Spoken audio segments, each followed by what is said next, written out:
Good morning, everybody. We're going to go over a quick recap, especially on the drop, which, if you watched our last video here, bounced perfectly where we anticipated. It doesn't mean that's going to affect the market wholly, but we do notice in the long term of the macro, we are still accumulating to that upside. There is brief fears, at all-time highs.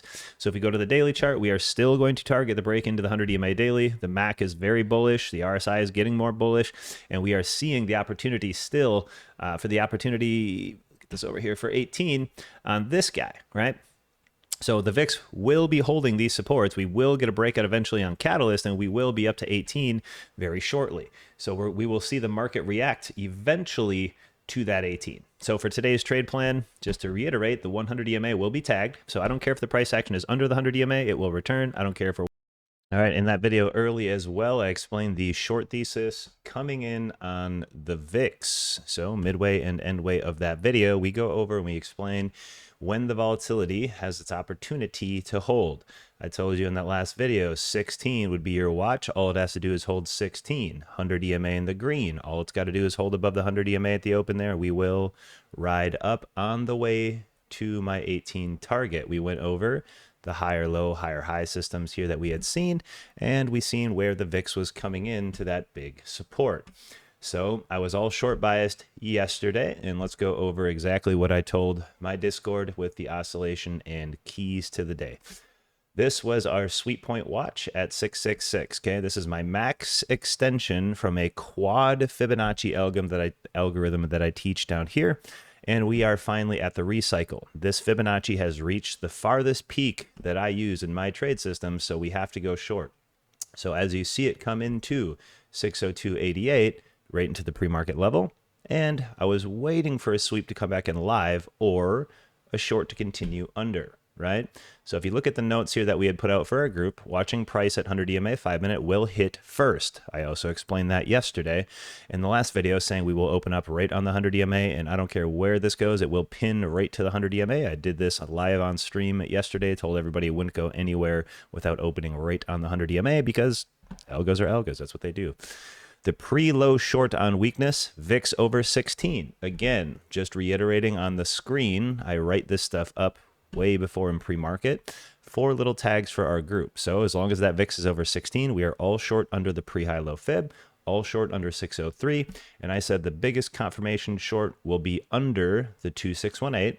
And I will see you down here at the golden pockets and recycle. So what did we get? The absolute perfect trade. So we got the short. We stayed under 601.74, the pink fib that we had covered again in the last video. And I said it'd come down to the golden pockets. We used not one, not two, but 3 different Fibonacci colors there for overlaps, giving us 3 different reasons that price was going to come down here, even in pre-market. So we had an amazing day yesterday on the calls. And what does that leave us with today?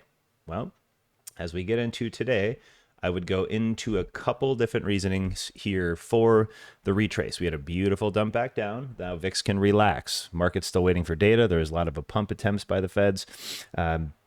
So on and so forth. So when we move into Thursday, Friday, we get a burn day Wednesday. Why is that? That's because of the news, right? So today it's not going to be all that great. We don't have anything going on except for a late day Fed.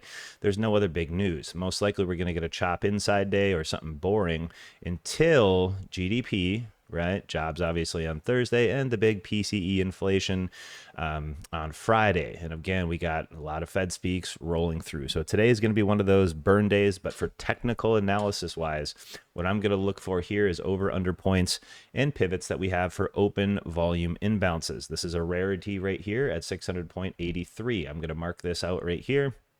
And I'm going to go, okay, volume imbalance. And again, I go over a lot of this stuff in the cancer course that I'm releasing here.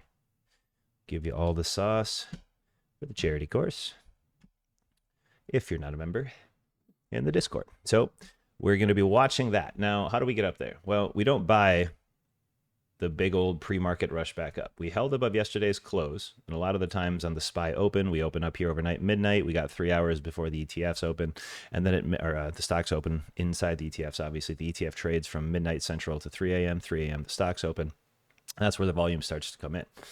Well, we have this interesting looking triple, right? You see me on these all the time, and I'm going to do this. I'm going to fib out the high-low of the triple. And I'm going to go, okay, we have a really good short opportunity here to see it kind of come back down minimally and then hold to push. Okay, so let's talk overlaps. Why is it going to go up?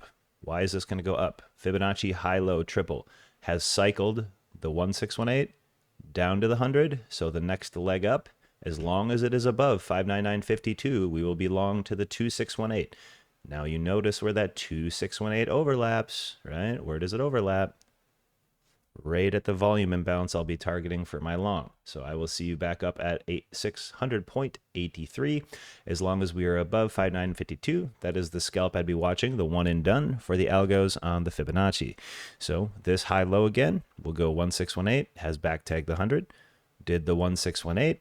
All she's got to do is hold there, and I will see you to that upside. I want to see a little bit of a dip or maybe a consolidation to long following up that move. So we're going to go into the oscillation indicators here and show you guys a couple of sauces here as well. Yesterday, this was a big indicator. This is why MACD and RSI are the most important things ever. All you got to notice right here is it spent very little time in the top channel of RSI above the 50. It spent way more time deeper into the 50 RSI, creating extreme weak points through the day. Same with the MACD, as the waves of moving averages and histogram waves has all increased to the sell side every time it showed you a sell wave. There was literally not a single way you could look long by just using the RSI and MACD as relative strength or weakness. And it shows you right there. Now today, nothing goes in a straight line without nasty catalyst. Look at this. Oh, what do you know? Inverse. We're on the top side of the 50 RSI most of pre. Top side above the 0 line in the purple of the MACD. It's really simple as that. So I'll see you guys up here at 600.83. As long as we hold the 600, good psychological level. We only got about 50 points from here to the upside, which I'm okay with that play. So let's watch her play out. Order filled.